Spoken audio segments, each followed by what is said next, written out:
the macabre mystery of the triplets that not even science can explain.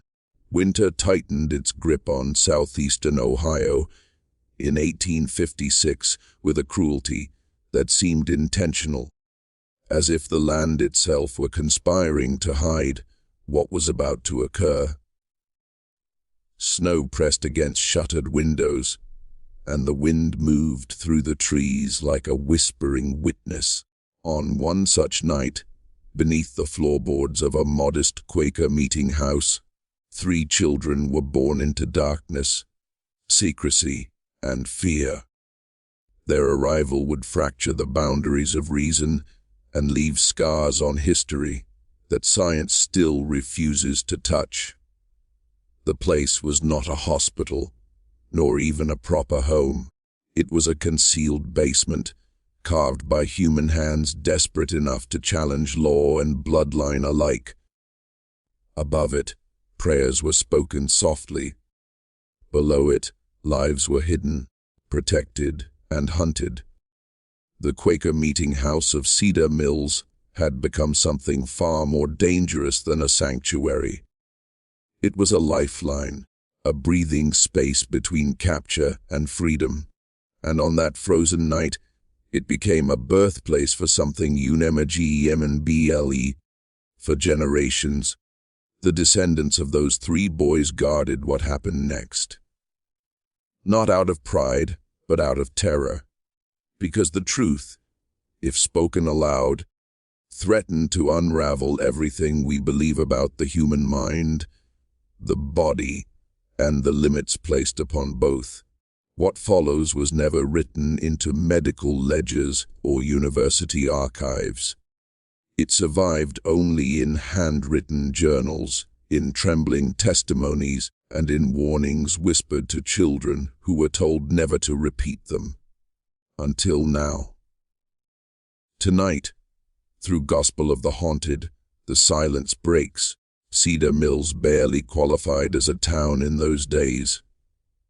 A handful of homes crouched against the cold, a general store with uneven shelves, the ring of iron from a blacksmith's hammer, and the plain brick meeting house that stood quietly apart.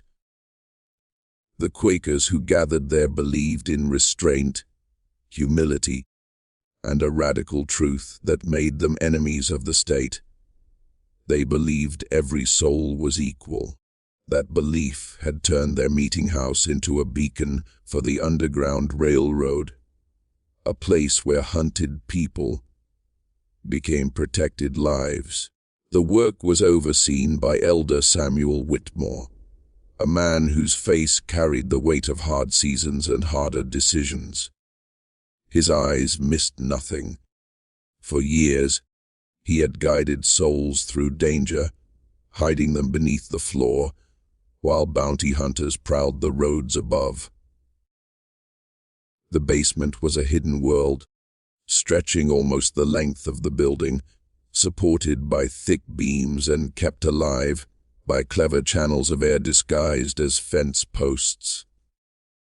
It smelled of earth, sweat, fear, and hope. That February was especially perilous. The Fugitive Slave Act had sharpened the teeth of those who made a living hunting human beings. The Garrett brothers, infamous for their cruelty, had been seen nearby. Rewards were whispered about in taverns.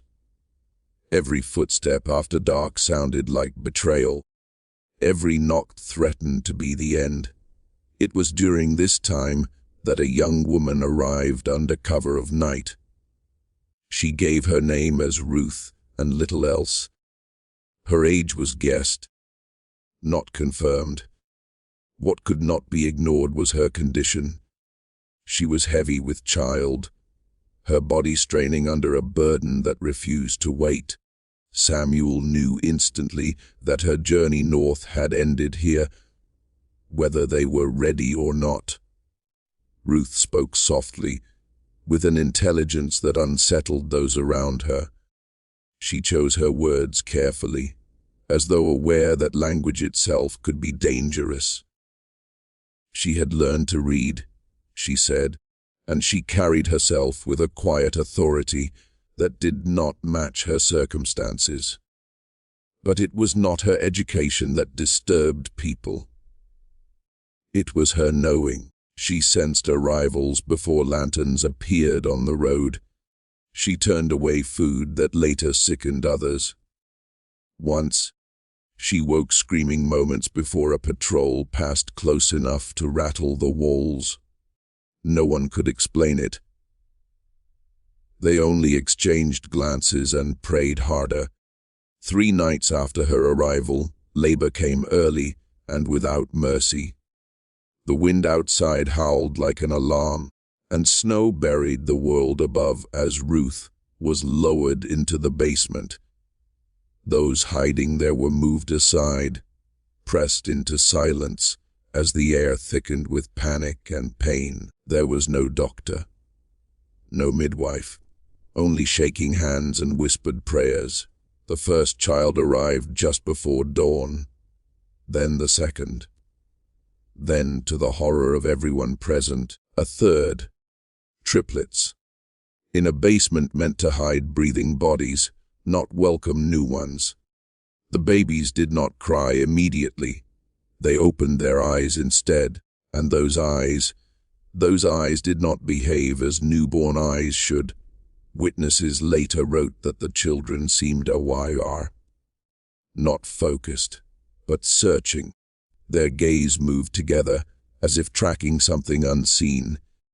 When they finally cried, the sound was wrong, too synchronized, too deliberate. As the years passed, the boys grew, and the impossible became undeniable. They sensed illness before symptoms appeared. They reacted to distant events with terror or joy that made no sense until news arrived days later. When separated, they weakened. When reunited, they calmed. Doctors were consulted in secret. Tests were performed discreetly. Explanations were attempted and abandoned. Some said it was coincidence. Others whispered about shared nerves, shared minds, shared souls. One physician refused to return after witnessing all 3 boys speak the same sentence at the same moment, answering a question asked only once. The family records end abruptly. A fire, a relocation, silence. What happened to the triplets after adulthood remains unknown. Some say they vanished. Others insist they were separated deliberately, scattered to prevent something worse. But every descendant tells the same warning, that whatever was born beneath that meeting house was not meant to be studied, only survived. And now, through Gospel of the Haunted, you have heard what was never meant to leave the shadows. Because some mysteries do not fade with time. They wait, listening, just like those 3 children once did, beneath the frozen ground of Ohio.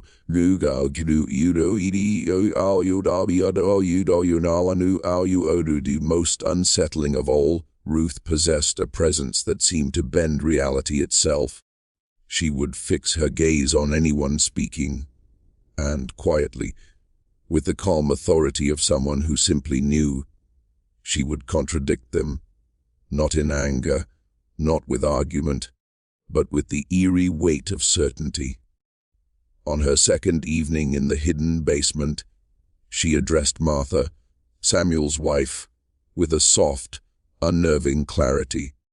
"The man who brought the supplies yesterday," she said, her voice barely above a whisper. He called himself Williams, claimed he came from Lancaster. But he lied. Martha had blinked, puzzled, dismissing the words as the ramblings of a frightened, heavily pregnant woman. Yet, 2 days later, the truth revealed itself. The stranger had indeed fabricated his identity, probing for secrets he had no right to know. Ruth's awareness had been absolute, terrifying in its precision. That February night, the 23rd, descended like any other in Cedar Mills, cold, still, cloaked in darkness. But something in the air felt wrong from the moment Samuel lifted the heavy beam that secured the meeting house door. A knock had come, 3 sharp raps. Pause. 2 more. The signal that another soul sought refuge. Joshua entered, a man Samuel had helped before, but the calm that usually steadied him was gone. Panic radiated from every tremor in his body. "They're coming," he gasped, breath forming ghostly clouds in the frigid air. The Garrett brothers, and at least 6 others. Dogs. They know. His eyes darted toward the basement, and Samuel felt the ice of terror crawl up his spine. 8 years of clandestine work had never brought danger so immediate, so inescapable. 7 souls hid below, including Ruth, whose labor had begun in quiet waves, a slow, ominous prelude to what was about to unfold. Martha had monitored her, hoping for patience, for time, yet time had betrayed them. A low moan rose from the floorboards, carrying with it the chilling weight of inevitability. "Samuel," Martha whispered, her voice trembling, "it's time. Ruth's time has come."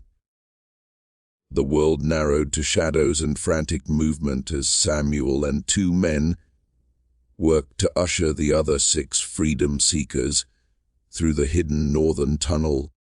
A hand dug escape buried beneath centuries of soil and oak. Every heartbeat above seemed to echo the approach of the hunters, every sound a warning of the peril closing in. In the basement, Martha and her daughter, Rebecca, descended into the cramped, dimly lit chamber to attend Ruth. What they witnessed defied every expectation, every law of birth and nature. Ruth lay still, unmoving on the rough straw, eyes closed, breathing steady, as if she listened to rhythms no one else could hear.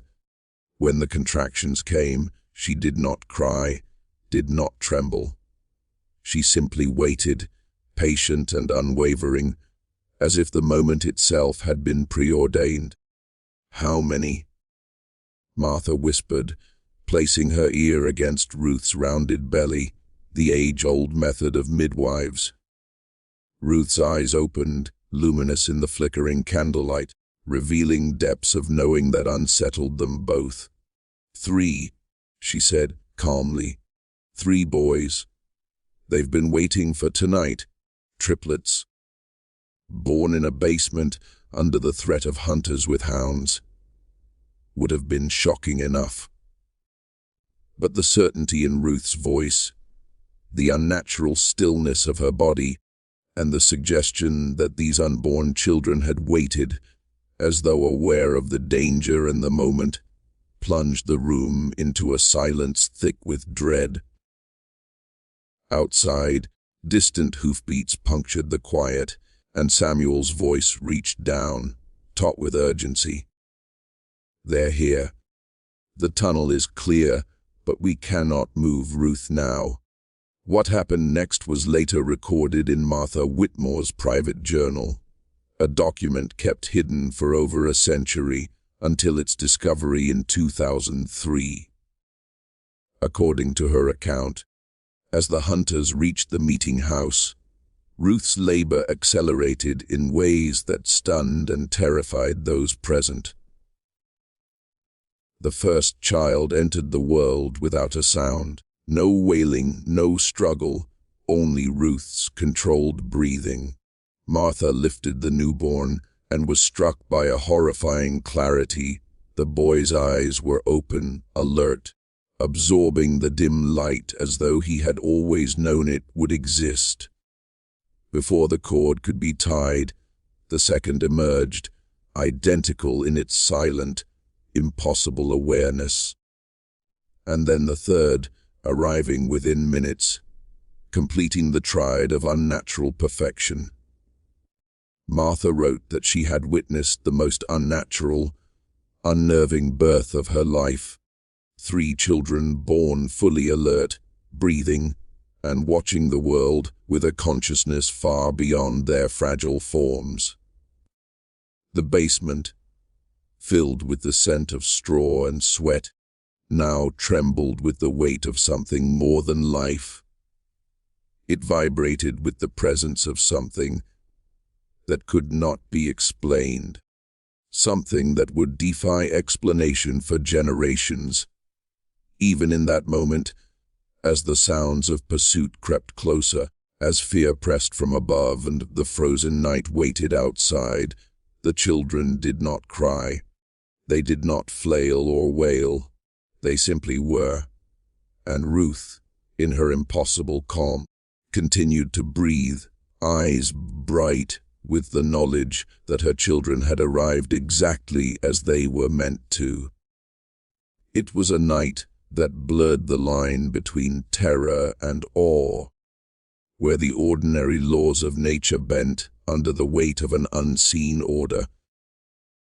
Every shadow in that basement seemed alive, every flicker of candlelight a portent. The Garrett brothers would soon arrive, but beneath the floorboards, time and space had warped, and in that warped space, 3 infants waited, silent, watching, and somehow already knowing the danger that stalked above. And so, the birth of the triplets in the hidden basement of Cedar Mills became more than a story of survival. It became a record of the inexplicable, of the unseen, of moments that cannot be captured, cannot be rationalized, and dare not be forgotten. Through Gospel of the Haunted, you hear it now, the night when life and fear intertwined so completely that those who were present would never see the world or children quite the same again.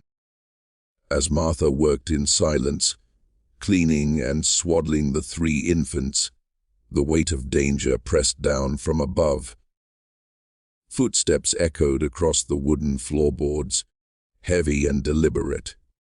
Voices, gruff, searching, and cold, drifted through the room. The Garrett brothers had entered, their presence radiating menace, their dogs scratching and sniffing along the foundation. At one point, a boot pressed directly against the trapdoor that concealed the basement, and for a heartbeat, it seemed the world might collapse. Yet the children did not stir. Not a whimper, not a cry, not even the slightest flutter of sound that should have been natural for newborns. They lay perfectly still in their mother's arms, their dark, unblinking eyes tracking the movements above, observing with a comprehension that seemed impossible. It was as though survival itself demanded absolute silence, and the babies understood this instinctively. Ruth, too, said nothing, only cradling them with a calm that was both unsettling and resolute. According to Martha's journal, she whispered in a language that flowed like water over stones, a cadence and tone foreign to any tongue Martha had ever known. The words seemed to pulse with life, soft and continuous, imbued with a rhythm that suggested understanding far beyond human capacity. Hours passed. 3 long, suffocating hours while the hunters ransacked every corner, checking closets, drawers, every conceivable hiding place. Their frustration grew. The dogs scratched and pawed, sniffing the basement floorboards, yet the entrance remained hidden, invisible to their senses. Eventually, their curses faded into the distance, carried away by the cold wind, leaving the basement in an eerie, trembling stillness. Only then did the infants release their first sounds. And when they did, all 3 cried in perfect, haunting unison, a single, resonant wail that seemed to echo from the very walls themselves, vibrating through the straw and the floorboards with a sound almost too unnatural to be human. Ruth's death followed swiftly, a bleeding her body could not endure. Less than an hour after the birth, she whispered her final words so quietly that Martha had to lean close to hear them. "They'll know things. They'll always know. Take care of them, but remember, they are not like other children." Her passing left a void and an impossible responsibility resting on the shoulders of the Quaker community of Cedar Mills. 3 newborn boys, fatherless, undocumented, and untethered to the laws of the land, were now under their care. Samuel Whitmore made a decision that would shape the rest of his life. The boys would be raised collectively, shared among the families of the community, each household contributing to their upbringing. The boys were named Caleb, Ezra, and Isaac in the quiet Quaker tradition. From their earliest days, it became evident that Ruth's final words were not the ramblings of a dying woman. These children were profoundly different. At first, the signs were subtle, almost dismissible. Martha, who took primary responsibility for their care during the first year, began recording her observations meticulously. Her journals, discovered generations later, reveal a disturbing glimpse into the early manifestations of abilities no one could explain. By 6 months, the triplets had developed a synchronized awareness that unnerved anyone observing them. All 3 would turn their heads in perfect unison, focusing on doorways or windows where no one was visible. Often, minutes later, someone would appear in those locations, a visitor bearing anger, fear, or hidden guilt. The boys sensed distress or deception before any adult could detect it. By their first birthday, their abilities had grown sharper and more unsettling. They could identify lies with unerring precision, refusing to engage with anyone speaking falsely, even about trivial matters. At first, the adults found this uncanny insight amusing or convenient. Missed chores, fabricated errands, false names, all became immediately apparent through the children's reactions. Yet, this was only the beginning. As they grew, their understanding of deception deepened, extending beyond spoken words to concealed intentions, hidden thoughts, and unspoken plans. Samuel Whitmore wrote privately that it was as though the boys could peer directly into the human heart, reading every secret and pretense. "It is a blessing only in theory," he noted, "for the weight of knowing brings them such unease. They perceive the smallest falsehoods, the faintest deceit, and it burdens them more than it enlightens." Particularly disturbing were their reactions to violence or secrets tied to missing persons. During their second year, a traveling merchant named Thompson arrived at the meeting house, claiming business in Columbus. The triplets became agitated to the point of sleeplessness and refusal to eat. Their small bodies trembled, eyes wide and unyielding, until he departed, leaving behind a quiet unease that would linger in the community long after the horses' hooves faded. Their sensitivity to deception and danger was absolute, a constant awareness of the hidden currents of fear, lies, and ill intent in the world around them. In those early years, the Quaker community understood only that these were no ordinary children. Caleb, Ezra, and Isaac existed on a plane of perception and awareness that defied understanding, carrying the shadow of their birth, their mother's last words, and the peril that had surrounded them from the first breath. Through the careful guardianship of Samuel Whitmore and the other families, they survived. Yet from that moment onward, every glance, every sound, every whisper carried weight.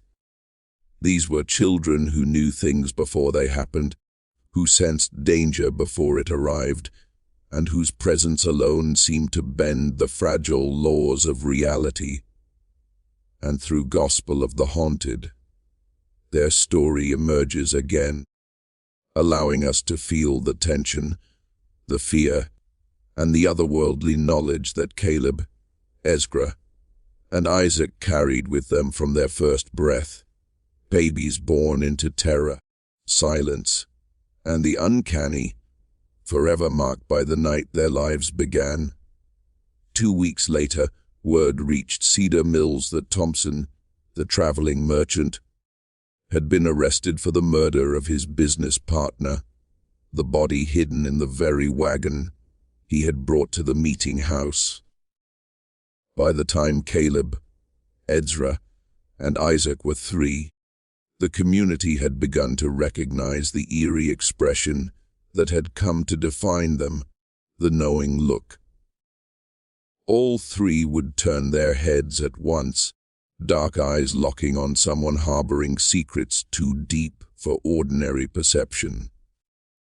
Their whispers, shared between them in that strange, flowing-tongued Ruth had spoken during their birth, seemed to hum with the memory of things unseen, almost alive in their cadence, carrying a weight that unsettled even the most composed adults. Dr. William Harrison, the town physician, observed them with both fascination and unease. In letters to colleagues at the Medical College of Ohio, he admitted his growing terror. "I have examined these children repeatedly," he wrote, "and find no physical abnormality that could account for what they know, for what they perceive. Their senses are sharper than normal, perhaps, but not beyond belief. Yet the knowledge they display, it is impossible. Either they possess a capacity unknown to science, or I am complicit in some cruel illusion. How could children of 3 maintain such a deception? I cannot conceive." Their impact on the Underground Railroad was immediate and profound. Word of their uncanny awareness spread quietly among the stations and conductors. Freedom seekers began requesting Cedar Mills, seeking the safety of the hidden basement under the gaze of the triplets. If the boys remained calm, if their dark eyes watched with placid curiosity, travelers knew they were in a sanctuary. But if agitation flared, if the subtle whispered consultations began, it was a clear signal a betrayer was among them. Samuel Whitmore found himself in the surreal position of relying on 3 small children to safeguard one of Ohio's most crucial escape networks. Yet, their accuracy was undeniable. Over 3 years, they uncovered 7 would-be infiltrators, saving countless lives from discovery and death. But every gift carries a shadow. As the boys grew, so too did the isolation that clung to them like a second skin. Other children recoiled from the intensity of their shared gaze, the whispered language, the unspoken weight of their attention. Adults, though grateful for the protection the boys provided, could not escape the disquiet that settled in their hearts. A constant sensation of being scrutinized, judged, seen in ways that no one should be. And as the children became aware of the effects of their abilities, their own isolation deepened. By 4, They had learned to temper their knowing looks, to keep their private consultations hidden, yet in doing so, they distanced themselves further from the ordinary world, separating themselves from play, from camaraderie, from life as most knew it. The year 1860 brought turbulence to Cedar Mills. The election of Abraham Lincoln had inflamed tensions across Ohio. Federal marshals patrolled more frequently, and bounty hunters like the Garrett brothers moved with near impunity. It was then, amidst the growing danger, that the triplets revealed an even more disturbing facet of their gift. No longer confined to perceiving deception and distress in the room with them, they began sensing danger at a distance. The first recorded instance occurred on a bitter January morning. Inside the warm meeting house, under the watchful care of Martha and Samuel, the boys suddenly erupted into agitation. Their cries were unlike normal wails. They were keening, piercing, a sound that seemed to vibrate with terror and urgency. For 6 long hours, nothing Martha tried could soothe them. Their cries carried through the house, a signal of desperation whose source no one could see. 2 days later, a freedom seeker arrived bearing news that sent shivers down Samuel's spine. A group of 11, including 3 children, had been captured 40 miles south by slave catchers.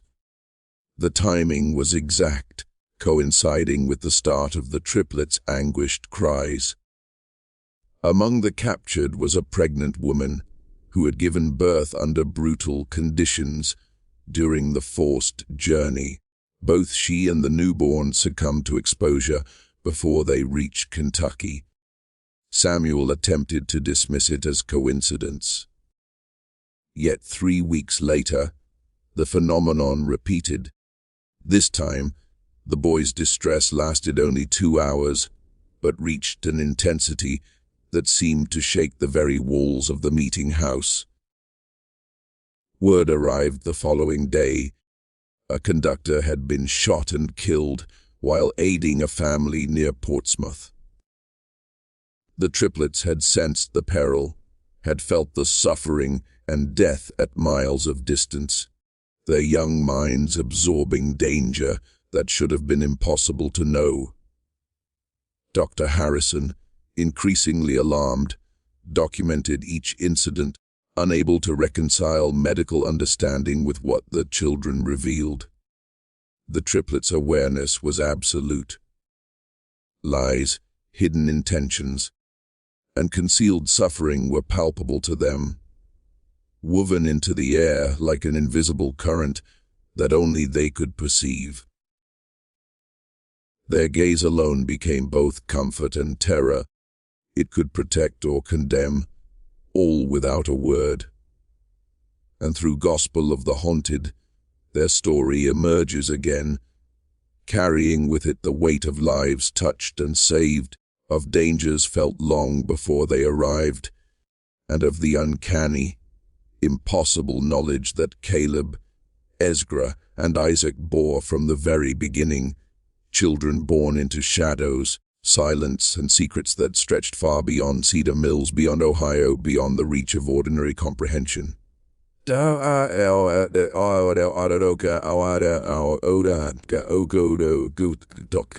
Harrison's private notes tell a story that chills even seasoned observers. During episodes of distant distress, the triplets' bodies moved in eerie synchrony. Pulses rose and fell as one. Breathing patterns mirrored each other exactly. Their tiny bodies grew cold, as if the chill of fear itself had seeped into their blood. And most astonishingly, their minds seemed to ignite, brain activity surging in ways impossible to measure, as if some unseen current of knowledge was coursing through them. Though outwardly terrified, they were absorbing, sensing, and understanding dangers no one else could perceive. Harrison could only write, in a tone that bordered on awe and horror, that their nervous systems were detecting trauma, deception, and mortal peril across vast distances. Accidents, illnesses, or natural deaths went unnoticed. Only betrayal, hunting, and murder resonated through them. Their perception stretched across southern and central Ohio, possibly spilling into northern Kentucky, a reach that no science of the day could explain. Whispers of their uncanny abilities spread beyond the clandestine network of the Underground Railroad. Families whose loved ones had vanished began making pilgrimages to Cedar Mills, desperate to see if the children could discern the fate of those lost. Samuel Whitmore hesitated, reluctant to use the boys as living divining tools, yet the triplets seemed drawn toward these families, their small bodies vibrating with purpose. The most remarkable account involved the Brennan family. 16-year-old Mary Brennan had been missing for 3 months while traveling to visit relatives in Columbus. Her parents, haunted and desperate, sought out the whispers about the 3 children who could see beyond ordinary sight. Samuel initially refused. Yet Caleb, Ezra, and Isaac approached the grieving family of their own accord, forming a silent line. Their synchronized whispers began, the flowing language of Ruth rising like a river over stone, a cadence older than memory. After several minutes, Isaac stepped forward, finger extending toward the southeast, his dark eyes steady. "She's there," he said, scared but alive. "The man who took her is not who he claimed." Authorities followed their guidance to a remote farm near Chillicothe. There, Mary Brennan was discovered, locked in a cellar with 2 other kidnapped women. The man posing as a preacher was arrested, his crimes revealed in full horror, plans to sell them into slavery in New Orleans. The rescue shifted the community's perception of the triplets. These were no longer merely children with extraordinary perception. They were something else entirely, something unsettling, something that even their Quaker guardians could scarcely comprehend. With each passing month, their abilities grew sharper, more precise. Their range seemed limitless, their accuracy unnerving. And yet, with each expansion came a toll. The constant awareness of lies, of danger, of human cruelty, weighed upon them. Their faces rarely broke into smiles. Play was minimal. Most hours found them huddled together, whispering in their secret tongue, their small bodies carrying the immense burden of knowledge. When they spoke to adults, their words were heavy with wisdom and sadness, as if centuries of understanding had been compressed into 3 small minds. Dr. Harrison, in his final reflections before his death in 1862, wrote, "We may be witnessing the emergence of beings fundamentally apart from humanity. Their abilities expand rather than stabilize. What they may become, I cannot predict." The psychological cost of their gift was severe. They bore witness to human suffering and malice in ways most adults never would. They absorbed it without the shield of emotional defenses. How could they ever be ordinary men? How could they ever feel part of a world that hid such darkness from everyone else? When the Civil War erupted in 1861, chaos came to Ohio, but also a new stage for their abilities. The borderlands became a theater of tension and violence, and the triplets' perception responded in ways impossible to rationalize. In the summer of that year, 6-year-olds Caleb, Ezra, and Isaac began showing prolonged agitation, faces frozen in horror as they gazed southward toward the Ohio River from the meeting house windows. Samuel asked what troubled them. Isaac, always the most direct, answered with the weight of prophecy. Too many people are going to die. So many people. 3 days later, news arrived of the first Battle of Bull Run, Union forces suffering staggering losses. The timing was inescapable. Soon, similar incidents recurred. The boys' distress preceded major battles, their reactions correlating precisely with the scale of casualties. Sometimes they would cry, tremble, or whisper urgently in their private language, their small bodies trembling with knowledge that had yet to reach the rest of the world. And at times, their perception went beyond events. It reached individuals. Among thousands of soldiers, the boys would fix their gaze on particular men, sensing fear, injury, or intent long before anyone else could. It was a horror wrapped in brilliance.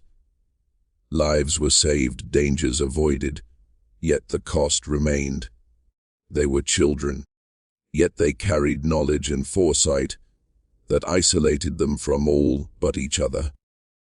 Their lives had begun beneath shadows, amidst terror, and they had grown into beings that bridged the boundary between human and something else entirely.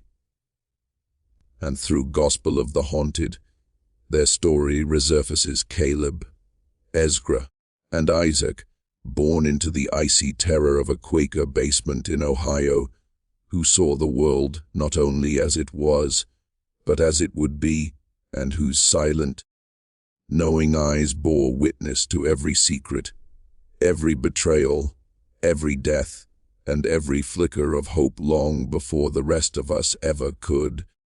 The 2 men Samuel had stationed to watch from a distance could only stand in frozen horror, powerless, as they witnessed the massacre unfold. Far enough to avoid the guns themselves, yet close enough to see James Morrison accept a hefty payment from the leader of the slave catchers, a betrayal that would etch itself into their memory forever. Shadows danced across the clearing as lives were stolen in cold calculation, a grim tableau of greed and death. That September of 1861, a young Union soldier named Thomas Caldwell arrived at the meeting house, home on leave, unaware that the eyes of 3 extraordinary children were already upon him. The triplets, Caleb, Ezra, and Isaac, turned their heads in unison, their whispered language flowing in waves of sorrow that seemed far too heavy for children so small. Martha Whitmore, now in her 60s, yet still devoted to their care, asked what they saw. Ezra stepping forward, his voice carrying a gravity that should have belonged to an old man rather than a 6-year-old, said plainly, "He won't make it home. The man who claims to be his friend will shoot him for his money. 3 days from now, near the river crossing." Thomas laughed nervously at the prediction, scoffing at the idea that anyone would dare rob him, let alone a supposed friend. But 3 days later, his body was discovered 20 miles east of Cedar Mills, shot and stripped of his possessions by a deserter who had masqueraded as companion and confidant. The community reeled at the precision of the triplets' foresight, but this was only the beginning. As the months wore on, the boys' predictions became increasingly specific and horrifying. They could foretell death with unerring accuracy, sometimes down to the hour. They could perceive betrayals, desertions, and acts of violence before anyone else even suspected their possibility. And most chilling of all, they seemed to know the fates of freedom seekers passing through the meeting house, who would reach Canada safely and who would be captured, enslaved, or killed. Samuel Whitmore found himself grappling with a moral dilemma of crushing weight. Should he intervene when the boys predicted calamity? Could he prevent it, or would action make the visions worse? And the children themselves watched, observing the unfolding horrors with the same calm detachment that a person might use to remark on the weather. The turning point arrived in the spring of 1862, when 12 freedom seekers appeared at the meeting house, led by none other than James Morrison, the conductor Samuel had trusted for years. Morrison had safely guided countless people north. He was known, reliable, unwavering. Yet the triplets reacted with pure, unfiltered terror. The moment Morrison stepped inside, they erupted into screams unlike any sound the adults had ever heard. This was not the frightened wailing of children.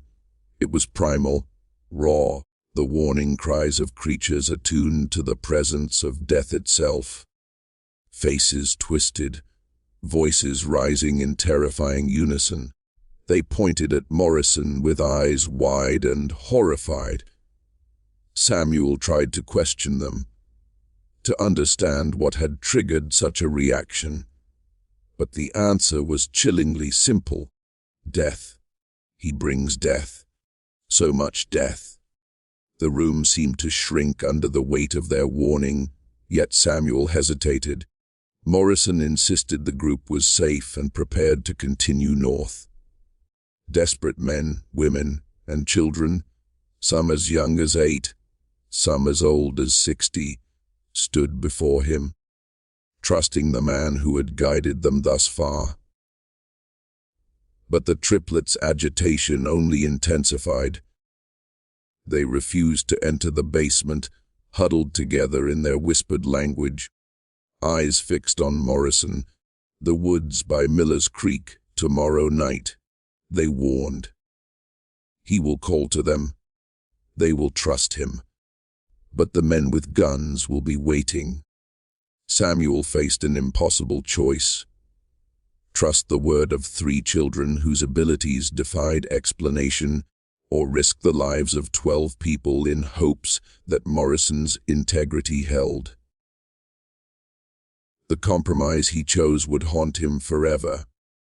He allowed Morrison to lead the group, but sent word to the next station to be wary and arranged for 2 local men to follow discreetly, hoping they might intervene if necessary. That night, the prophecy unfolded exactly as the boys had predicted. Morrison led the group into a clearing near Miller's Creek and called out into the darkness. Armed slave catchers emerged from the trees, silent shadows becoming instruments of terror. Panic erupted. 7 of the 12 freedom seekers were killed outright, including 2 children. The remaining 5 were seized and dragged back toward Kentucky, their cries echoing long after the forest had swallowed them. The precision of the triplets' foresight left the community shaken to its core. Samuel Whitmore understood in that moment the full, terrifying scope of their gift. These were not ordinary children, not merely blessed with intuition or cleverness. They were observers of the unseen, witnesses to hidden danger, bearers of knowledge that could save lives or mark them for death. And through Gospel of the Haunted, their story emerges again. Caleb, Ezra, and Isaac, born into the icy terror of a Quaker basement in Ohio, who saw the world not only as it was, but as it would be, and whose silent, knowing eyes bore witness to every secret, every betrayed, every death, and every flicker of up long before the rest of us ever could. Donna Daura, or Aura, or Aura, or Madam. The bitter truth reached Cedar Mills like a knife through ice. The trusted conductor, the man who had guided countless souls to freedom, had been playing a double game for months, feeding secrets to the slave catchers and leading desperate people into carefully orchestrated death. When word arrived of the massacre at Miller's Creek, the community shuddered in disbelief and grief.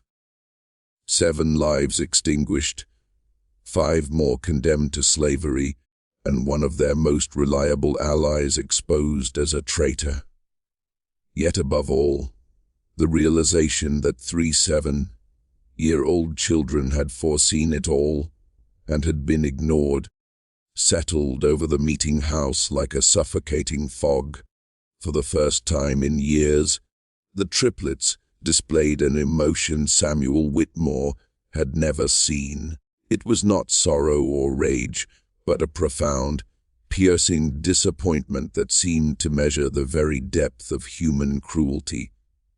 Isaac spoke softly, but the weight of his words filled the room like a pronouncement from beyond childhood.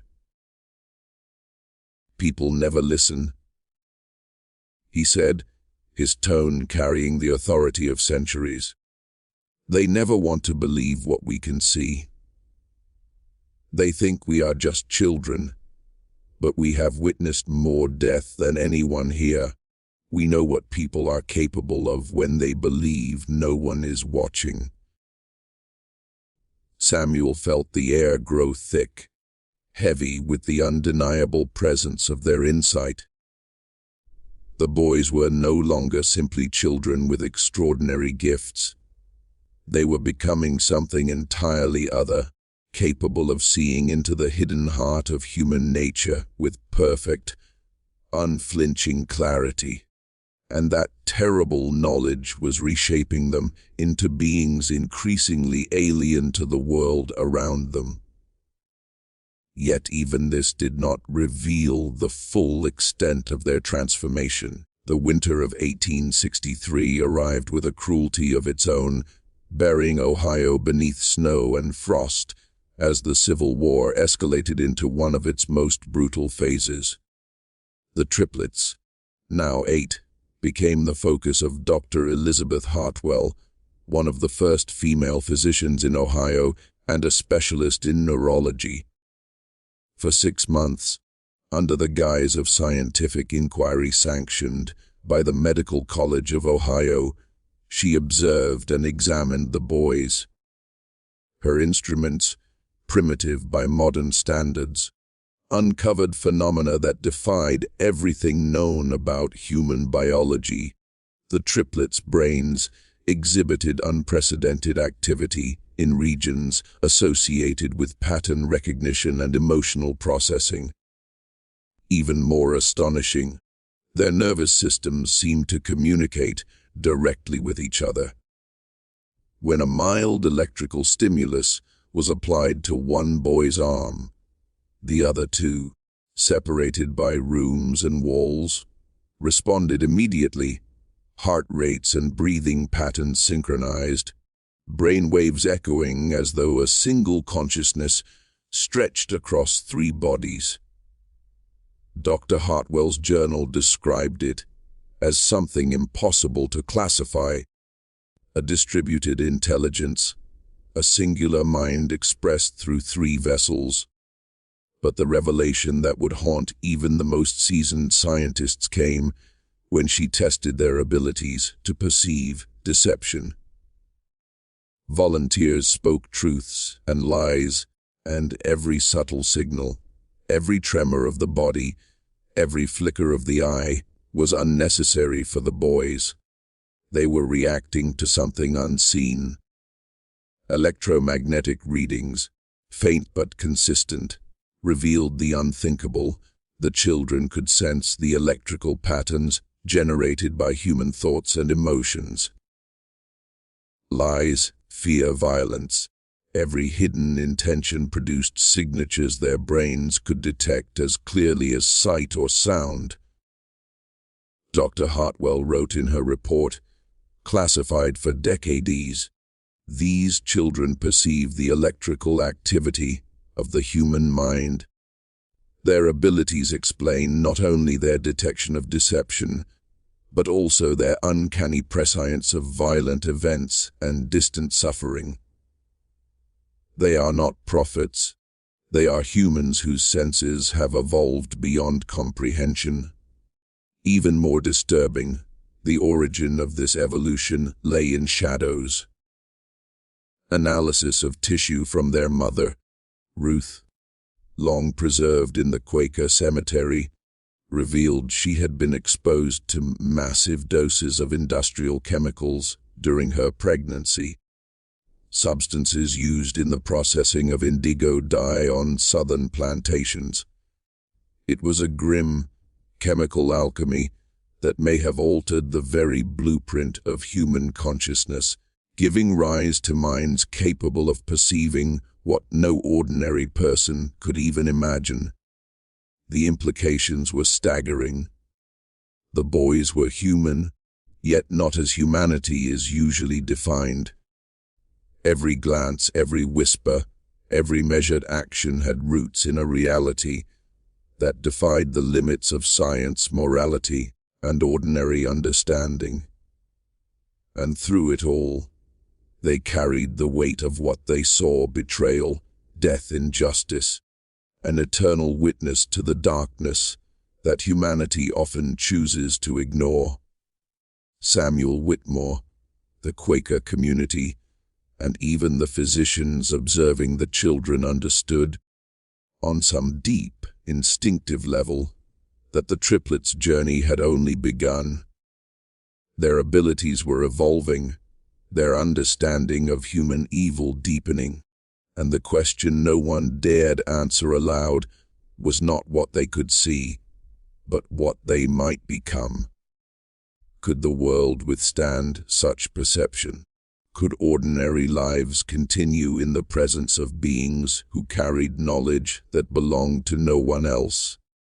And so, through Gospel of the Haunted, their story reaches us: Caleb, Ezra, and Isaac, born into the frozen terror of a Quaker basement, children who witnessed the world not as it was, but as it would unfold, whose eyes could pierce every secret, every lie, every hidden tragedy. They were human, yet something beyond human, shadows walking among us, and their gaze, once unnoticed, now feels as though it is watching even today. The knowledge they carried was not theirs alone. It would ripple outward, through generations yet unborn, shaping the world in ways ordinary minds could never conceive. The chemicals that had poisoned Ruth during her pregnancy, mercury, lead compounds, industrial pigments from southern plantations, had carved devastation into her own nervous system, leaving her weakened and fragile. Yet within her womb, they had sparked something unprecedented. Caleb, Ezra, and Isaac were no mere children. They were a mutation, a new step in human evolution, born from catastrophe, yet endowed with senses that transcended anything previously understood. They were living proof that perception itself could evolve, that the boundaries of human consciousness were not fixed, that the mind could reach into realms science had not imagined. Dr. Elizabeth Hartwell's discoveries went further still, and darker. Her notes, hidden from the world for decades, revealed that these abilities were not isolated, they were inheritable. The electromagnetic sensitivity, the uncanny awareness of human thought and intention, the capacity to sense danger and betrayal across vast distances, it was encoded in their very genes. The children would pass it on to their descendants, and those descendants, in turn, would be even more acute, their perception of human consciousness growing with each generation. Within a few lifetimes, she warned, there might exist humans capable of reading minds, of seeing truths that now lay hidden as clearly as one sees the sun rising. The implications were as exhilarating as they were terrifying. The triplets were no longer simply prodigious or gifted. They were the genesis of a new branch of humanity, a lineage that could one day render ordinary human senses primitive. And yet, in the immediacy of their world, there was danger. The Civil War raged across Ohio and beyond, armies moving like shadows across the land, and Samuel Whitmore understood that if the news of the boys' abilities reached the wrong ears, the triplets would not be studied, they would be weaponized. Military intelligence would seek to exploit their gifts, to interrogate prisoners, to uncover secrets hidden in the minds of men. And so, the day came when federal marshals arrived in Cedar Mills, armed with authority and ambition, determined to take the boys to Washington. The triplets had sensed their approach long before the riders crested the frozen hills. When Samuel entered the room, he found them already packed, small bundles tied with thread, eyes solemn with the gravity of choices far beyond their years. "We have to go," Caleb said simply, his voice steady, unyielding. "If we stay, bad things will happen to everyone here. We've seen it." Isaac nodded, his expression grave. "They don't just want to use us. They want to dissect us, to know our minds, to take what we are and turn it into a tool. And when they are finished with us, they will come for our children and our children's children." Ezra, the quietest, spoke last, each word weighted with the wisdom of centuries. "We've seen the world they want to create, a world where people like us are caged, exploited, stripped of freedom. We won't allow it." Samuel's heart sank, knowing there was no reasoning with beings who could read the intentions of every man within 50 miles. He tried one last time, urging them to accept government protection, promising safety and shelter. But the boys only shook their heads. "We've felt their thoughts," Caleb said. "We know. We would rather take our chances in the wilderness than become prisoners in their laboratories." As the distant echo of hooves drifted across the snow-crusted fields, the triplets prepared to vanish, slipping into the intricate web of caves, tunnels, and hidden passages that threaded through the hills around Cedar Mills. And before they left Samuel and the world a warning, whispered in voices that seemed to carry both hope and doom. "There are others," Isaac said softly, eyes glinting with unearthly understanding. "Not many, but some. Children born in times of great suffering, poisoned like we were, scattered across the country. Most don't know what they are yet, but we can sense them, and they can sense us." Ezra stepped forward, his gaze ancient beyond his 8 years. "When it is safe, we will find them. We will teach them what we have learned, help them understand, guide them. Perhaps then, if we are careful, we can build something better than this world, a world where deception cannot thrive, where evil has no hiding place." Their final words hung in the frozen air, like a promise etched into eternity. "We will be watching. We will always be watching. And we will remember who helped us, and who tried to harm us dull. And just like that, they were gone, into shadows, into silence, into the wilderness that had always been both protector and refuge. Through Gospel of the Haunted, their story reaches us still, Caleb, Ezra, and Isaac, born into terror and secrecy, children whose eyes pierced not only the veils of deception, but the very fabric of human intent. Human, yet something far beyond human. Shadows who walked among us, bearing knowledge no ordinary being could endure, whose silent vigilance seemed to stretch across time itself, and whose presence, once unnoticed, now whispers to every corner of our imagination as though they are watching even now.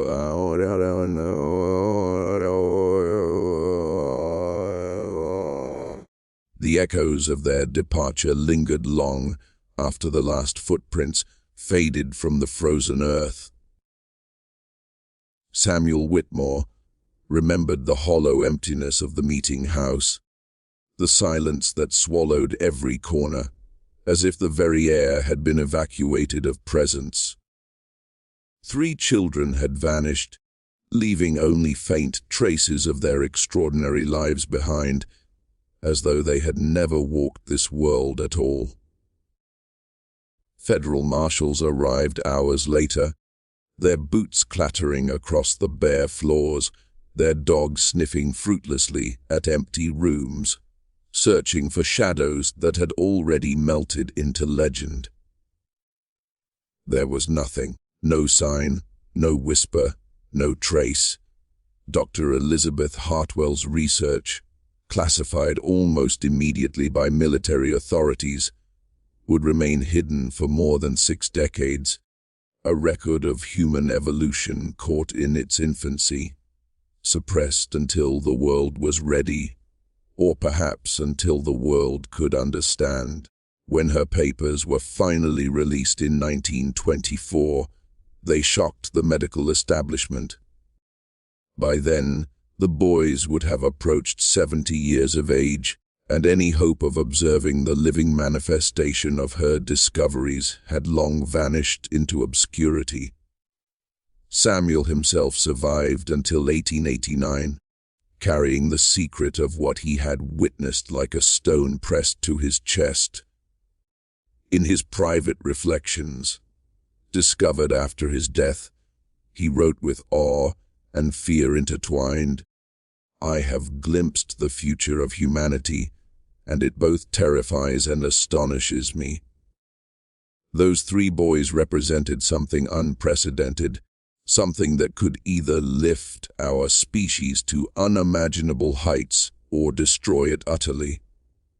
I can only hope that wherever they went, whatever they became, they remembered the small love and care we offered them in Cedar Mills. The Underground Railroad station he maintained continued its quiet work until the end of the Civil War, yet it was a shadow of itself.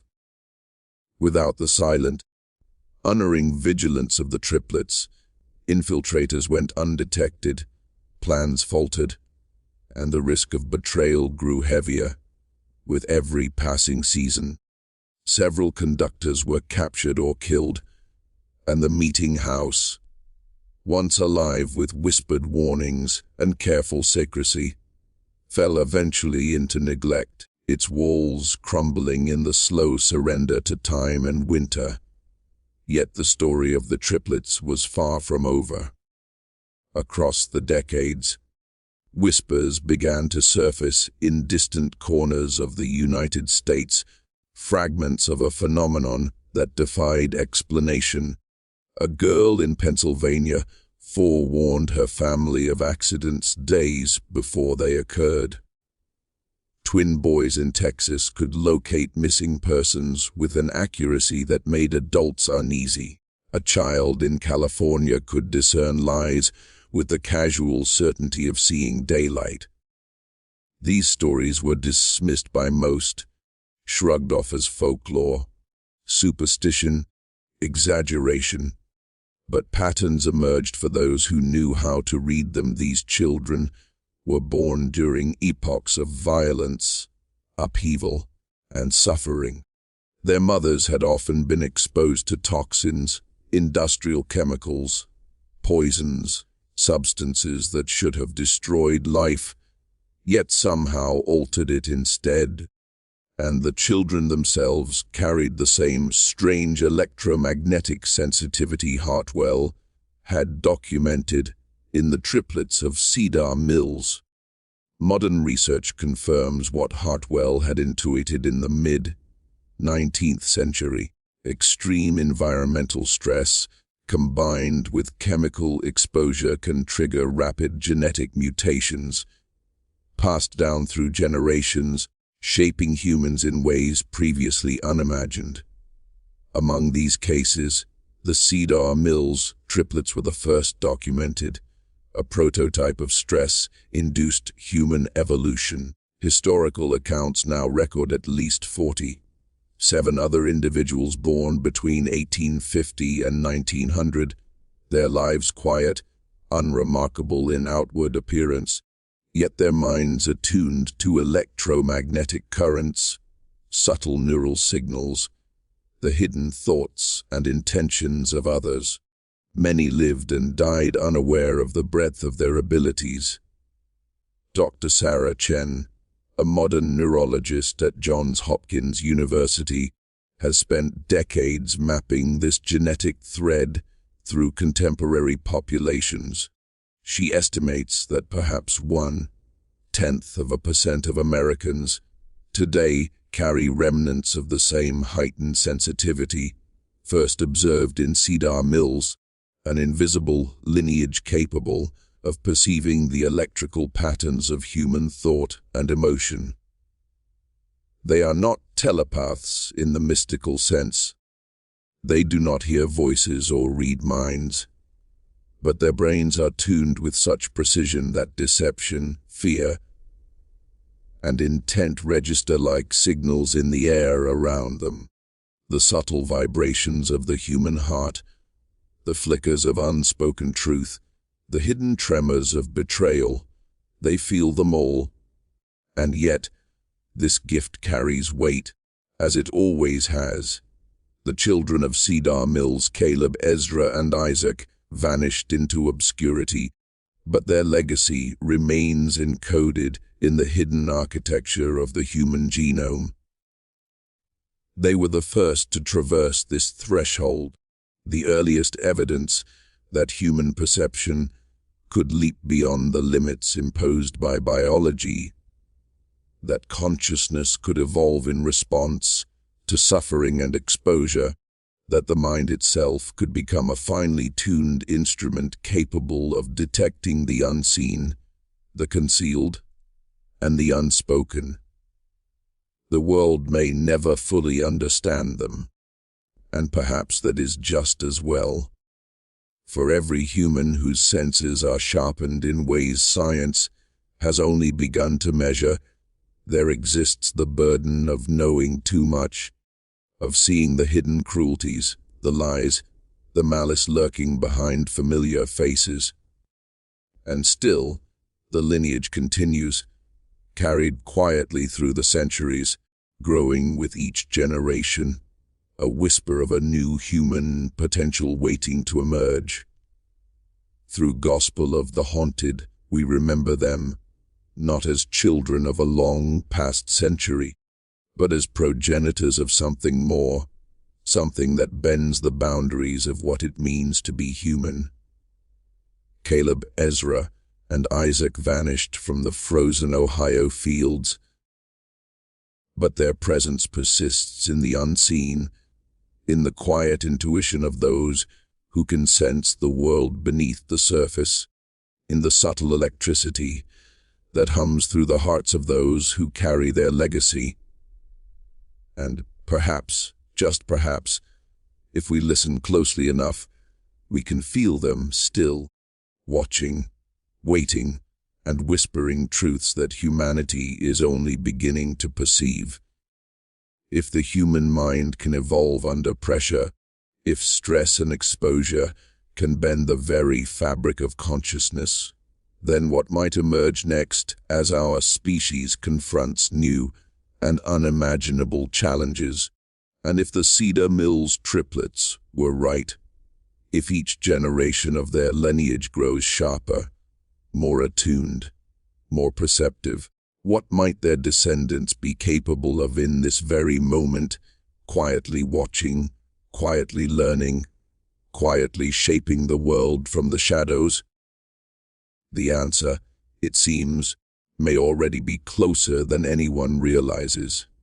In 2003, during the renovation of a forgotten farmhouse in the hills of southeastern Ohio, construction workers stumbled upon a hidden chamber sealed for over a century. Dust hung thick in the air, and inside lay papers meticulously preserved against the decay of time. Among these documents, a letter dated 1923 emerged, its pages written in 3 distinct handwritings, yet signed with a single name, the children of Cedar Mills. This letter was addressed not to the past, nor even the present, but to the future, those who might one day comprehend what the triplets had begun. Within its carefully measured script were genealogical records, mapping out descendants of Caleb, Ezra, and Isaac, proving beyond doubt that the triplets had survived their mysterious disappearance, lived long lives, and sired children who carried the same extraordinary sensitivity. But the letter did not stop there. It contained predictions that stretched decades into the future with terrifying precision.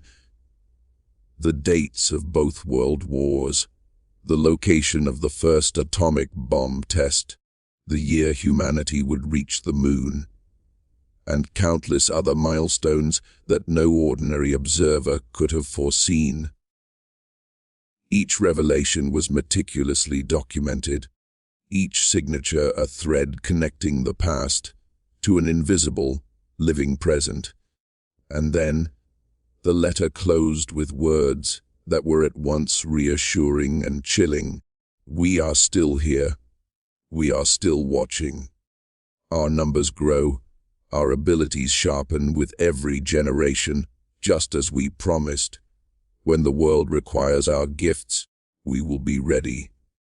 Until that day, we remain hidden, learning, growing, preparing. Humanity is approaching the threshold, and when it arrives, we will guide what comes next. A simple instruction accompanied the letter, an address in Ohio, a place to visit on the anniversary of their birth, a promise that they would be waiting. February 23rd, 2024 marked the 168th anniversary of the triplets' arrival into the world. Local reports tell of more than 50 people gathering at that address, researchers, descendants of Underground Railroad participants, and individuals who claimed abilities reminiscent of the original Cedar Mills triplets. What transpired within that hidden space remains unknown. Those present have refused to speak, leaving no records, no photographs, only the sense of something profound, something impossible, hanging in the air like the last note of a bell that cannot be recaptured. Yet the world did not remain unchanged. In the months that followed, whispers of collaboration began to surface. Attendees of that mysterious gathering started working together on cases long considered unsolvable: missing persons, cold crimes, complex psychological mysteries. Dr. Chen, one of those present, offers no specifics, only this: the legacy of the Cedar Mills triplets is far from over. Perhaps, she hints, it is only beginning. From the icy darkness of a Quaker basement in Ohio to hidden rooms discovered a century later, the story of Caleb, Ezra, and Isaac threads across time, proving that extraordinary circumstances can produce extraordinary beings. Children who witnessed the world, not only as it was but as it would become, whose eyes could pierce the veils of deception and perceive intentions invisible to ordinary senses. Their gifts are not magic, not telepathy, not superstition. They are human, evolved, intensified by environmental extremes and chemical exposure, carried quietly in the electromagnetic hum of their descendants' minds. What does this mean for humanity now? If these abilities continue to develop, if each generation grows stronger, what might these hidden lineages achieve? Could they perceive human thought as easily as reading the surface of a page? Could they detect deception, foresee danger, guide the lost, or prevent tragedy before it occurs? And if they remain hidden, preparing, learning, waiting, what role will they play when the world finally reaches a tipping point, when ordinary human perception is no longer enough? Somewhere they watch. They watch the world with quiet patience, hidden among ordinary lives, sensing currents of fear, hope, and deceit, attuned to signals that most humans cannot perceive. They are descendants of a lineage born of violence and survival, of poisons and extraordinary adaptation, and their presence reshapes the boundaries of what we consider possible. Perhaps one day, they will emerge fully, wielding their senses not for spectacle, but for necessity, a humanity augmented beyond the limitations of flesh and bone. The question lingers: are they harbingers of evolution or of something more perilous? Could the knowledge carried in their minds elevate the human race, or reveal how fragile and unprepared we truly are? There are those who report fleeting encounters, inexplicable intuitions, premonitions that defy logic. Perhaps they are glimpses of the same lineage, subtle proofs that Caleb, Ezra, and Isaac's children and grandchildren walk among us still, silent witnesses to the world's unfolding, patient and unobserved, yet present in every hidden pulse, every skipped heartbeat of recognition. Through Gospel of the Haunted, their story reaches us not as a closed chapter, but as a living, breathing mystery. Caleb, Ezra, and Isaac, born into shadow and secrecy, disappeared into legend, yet left an inheritance that hums invisibly through time. And somewhere, beyond the reach of sight, beyond the certainty of measurement, they remain watching, learning, waiting. They carry knowledge we cannot yet grasp, abilities we can barely imagine, and a quiet promise that when the world is ready, or perhaps when it is most in need, they will act. For now, all that remains are traces the hum of hidden perception, the subtle currents of intuition that brush against the edges of consciousness, the memory of children who saw everything before it happened.